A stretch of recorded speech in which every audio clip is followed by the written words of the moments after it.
নমস্কার বন্ধুরা, অ্যাস্ট্রোলজার প্রিয়াঙ্কা চ্যানেলে সবাইকে স্বাগত জানিয়ে আমি প্রিয়াঙ্কা শুরু করতে চলেছি মকর রাশির জুন মাসের রাশিফল। কালপুরুষের দশম রাশি মকর, স্থির পৃথ্বীতত্ত্বের একটি রাশি এবং মকর রাশির জাতক জাতিকারা পৃথ্বীতত্ত্বের মতোই দৃঢ় প্রকৃতির হয়ে থাকেন এবং মকর রাশির জাতক জাতিকারা যেহেতু শনি প্রভাবিত হয় এই জন্য কিন্তু তারা পরিশ্রমী প্রকৃতিরও হয়ে থাকেন। স্বাভাবিকভাবেই মকর রাশি বিচারে যখন অর্থাৎ রাশিফল বিচারে যখন আমরা এগোবো তখন একটা বিষয় প্রথমেই যেটা আসে সেটি হলো মকর রাশির কিন্তু শনি 7.5 চলছে। শনি একাধারে মকর রাশির লগ্নাধিপতি তথা রাষ্ট্রাধিপতি এবং দ্বিতীয় অধিপতি। তো প্রশ্ন হচ্ছে মকর রাশিতে শনি 7.5 খারাপ হচ্ছে না ভালো হচ্ছে? আমি বলবো যেহেতু মকর রাশিতে শনি দ্বিতীয় অবস্থান করছে এবং নিজের ঘরে অবস্থান করছে তার জন্য শনি কিন্তু অবশ্যই ভালো রেজাল্ট দেবে। হ্যাঁ, তবে এটি ঠিক যে শনি কিন্তু কার্মিক প্ল্যানেট। শনি তখনই ফল দেয় যখন একটা জাতক সৎভাবে পরিশ্রম করে এবং শনি যেহেতু একটু মন্থরগামী একটি প্ল্যানেট এই জন্য ফল দিতে কিন্তু একটু দেরি হয়। অতএব বন্ধুরা, শনি দ্বিতীয় আছে, নিজের ঘরে আছে, আপনারা যদি সৎ থেকে পরিশ্রম করে আয় করতে চান তাহলে কিন্তু শনিদেব আপনাদের ফেরাবেন না। আমাকে অনেক বন্ধুরাই প্রশ্ন করে, দিদিভাই এবার কি লটারি পাবো? না, শনিদেব যতক্ষণ দ্বিতীয়ভাবে থাকবে এবং যেহেতু দ্বিতীয়ভাবে মার্গী অবস্থায় রয়েছে এই জন্য কিন্তু আপনাদের লটারি পাওয়া সম্ভব নয়। পরিশ্রম করে টাকা আয় করুন, তবে শনিদেব আপনাদের সেই ফল দেবেন। তবে শনি কিন্তু একাকী থাকাটা পছন্দ করে।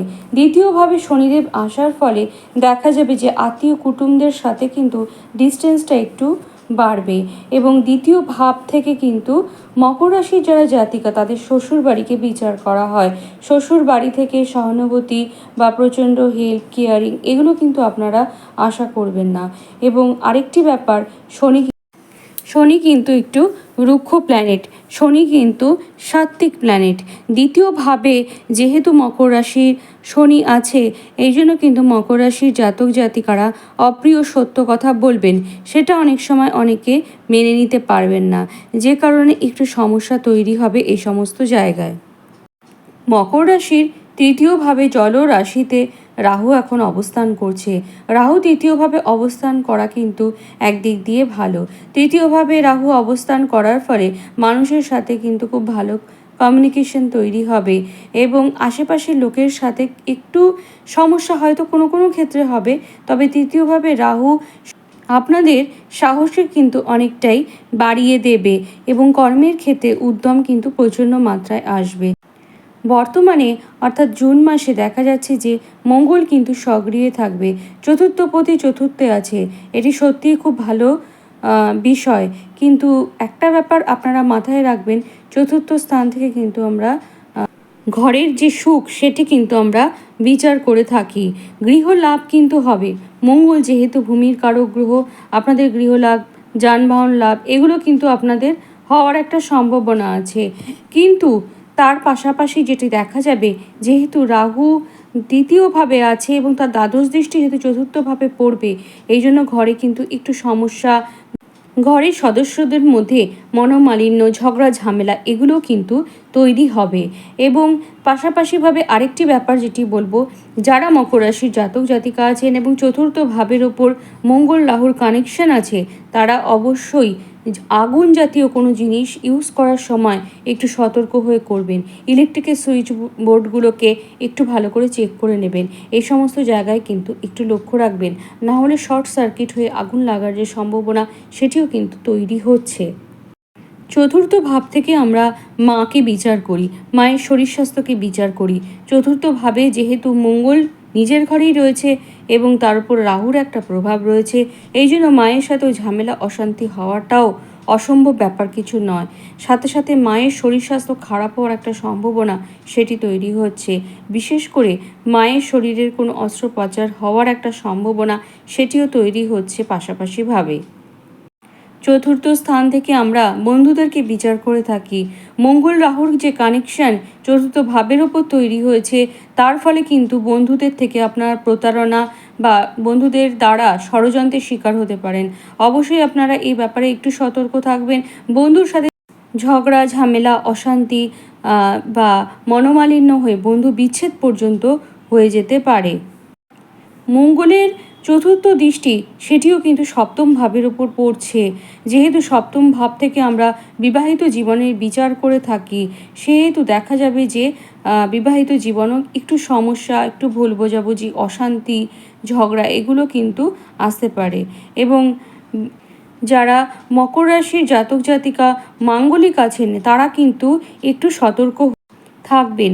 জীবনসঙ্গীর সাথে অহেতুক ঝামেলা, অশান্তি, ঝগড়া বা মাথা গরম করে ফেলা বা মাথা গরম করে কোনো রকমের ডিসিশন নেওয়া, এগুলো কিন্তু নেওয়ার থেকে আপনারা একটু বিরত থাকবেন। সপ্তম ভাব যে শুধুমাত্র বিবাহের কারক জায়গা সেটি কিন্তু নয়। সপ্তম ভাব থেকে কিন্তু আমরা ব্যবসাকেও বিচার করে থাকি। এবার প্রশ্ন হচ্ছে, ব্যবসায়ীদের ক্ষেত্রেও কি মঙ্গল এরকম অশুভ ফল দিয়ে থাকবে? একদমই না। বরঞ্চ মঙ্গল যেহেতু চতুর্থপতি এবং একাদশপতি, সপ্তমে তার দৃষ্টি পড়ছে, ব্যবসায়ীদের জন্য কিন্তু এই যে কানেকশানটা অত্যন্ত ভালো রেজাল্ট দেবে। বিশেষ করে যারা ভূমি সংক্রান্ত কোনো বিজনেস করেন, রাসায়নিক দ্রব্যের বিজনেস করেন, তাদের জন্য কিন্তু এই মাসটা দুর্দান্ত যাবে। বা যে সমস্ত জাতক জাতিকারা ঘরে বসে বিজনেস করছেন, তাদের জন্য কিন্তু দারুণ রেজাল্ট দিয়ে থাকবে মঙ্গলের এই ট্রানজিশন। মঙ্গলের এই যে প্রভাব, তার ফলে কিন্তু দেখা যাবে যে আপনাদের জমি জায়গা থেকেও কিন্তু আয় উন্নতি আসবে। জমি জায়গা থেকে আয় বৃদ্ধি হবে বা যানবাহন থেকে অর্থাৎ গাড়ি ভাড়া খাটিয়েও আপনারা ভালো টাকা আয় করতে পারবেন। মকর রাশি যে সকল জাতক জাতিকারা আর্টিস্টিক ফিল্ডের সাথে যুক্ত আছেন, তাদের এই সময়টা অত্যন্ত ভালো যাবে। পাশাপাশিভাবে যারা চার্টার্ড অ্যাকাউন্ট ফার্ম বা ল ফার্মের সাথে যুক্ত আছেন, স্বাধীনভাবে তারা অর্থ উপার্জন করছেন, তাদের জন্য কিন্তু এই সময়টা অত্যন্ত ভালো।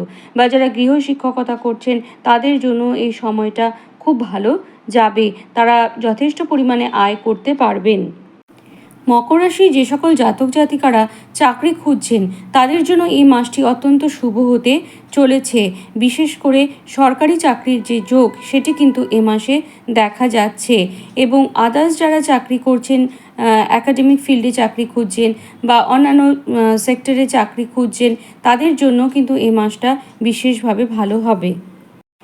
যারা চাকরি করছেন, তাদের জন্য এই মাসটা ভালো। তাদের আর্থিক পদোন্নতি হবার সম্ভাবনা বিশেষভাবে দেখা যাচ্ছে। এবং যারা পড়াশোনা করছেন, তাদের জন্য এই মাসটা প্রচণ্ড ভালো। পড়াশোনার ক্ষেত্রে কিন্তু খুব ভালো রেজাল্ট আসবে। বা কম্পিটিটিভ এক্সাম যারা দিয়েছেন, তাদেরও কিন্তু এ মাসে ভালো রেজাল্ট হবে আশা করা যাচ্ছে।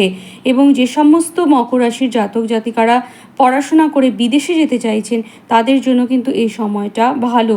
যারা চাকরি করছেন, তাদের জন্য কিন্তু এই মাসটা বিদেশ যাত্রার জন্য একটা সুযোগ এনে দিতে চলেছে। একটি কথা আমি বলবো, মকর রাশির ওপরে কিন্তু একটা কেতুর প্রভাব চলছে।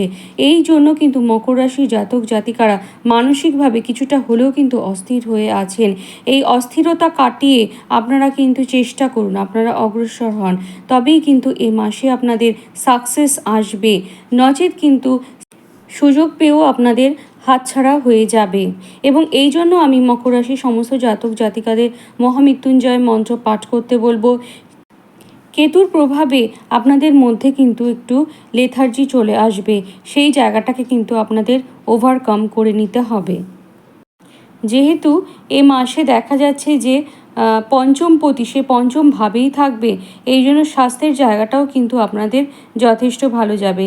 তাছাড়া শনিদেব যেহেতু পাপ পীড়িত নয়, তার জন্যও কিন্তু আপনাদের এই মাসে স্বাস্থ্যের জায়গাটা মোটামুটি ভালো যাবেই আশা করা যাচ্ছে। তবে ফুসফুস সংক্রান্ত যে কোনো সমস্যায় কিন্তু আপনারা একটু ভুগতে পারেন, সে ব্যাপারে একটু আপনারা সতর্ক থাকবেন। মকর রাশি যে সকল জাতক জাতিকারা প্রেম করছেন তাদের কিন্তু এই সময়টা যে খুব ভালো যাবে, অর্থাৎ প্রেমজ লাইফ যে খুব ভালো যাবে সেটি কিন্তু বলতে পারছি না।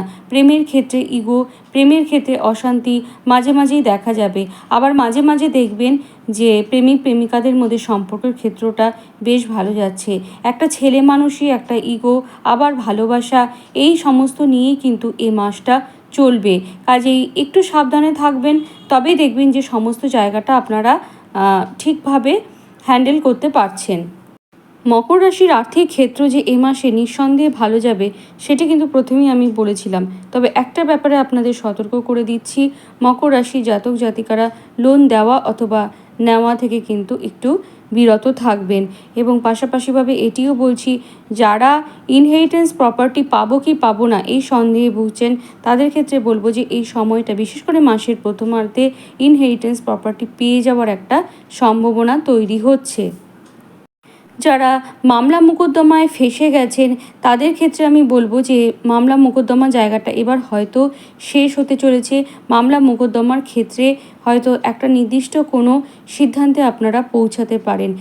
এবং পরিশেষে বলবো, মকর রাশিতে যেহেতু শনি 7.5 প্রভাব চলছে, এই জন্য কিন্তু আপনারা শনি মন্দিরে গিয়ে সর্ষের তেল এবং তিল দান করুন। এবং তার সাথে সাথে আরেকটি কথাও বলবো, আপনারা হনুমান চালিসা পাঠ করুন। এ মাসে হনুমান চালিসা পাঠ করার কিন্তু অত্যন্ত প্রয়োজনীয়তা রয়েছে। যাই হোক, আপনারা ভালো থাকুন, সুস্থ থাকুন, এ মাস আপনাদের ভীষণ ভালো কাটুক এই কামনা জানিয়ে আজকের মতো ভিডিওটা এখানেই শেষ করছি। নমস্কার।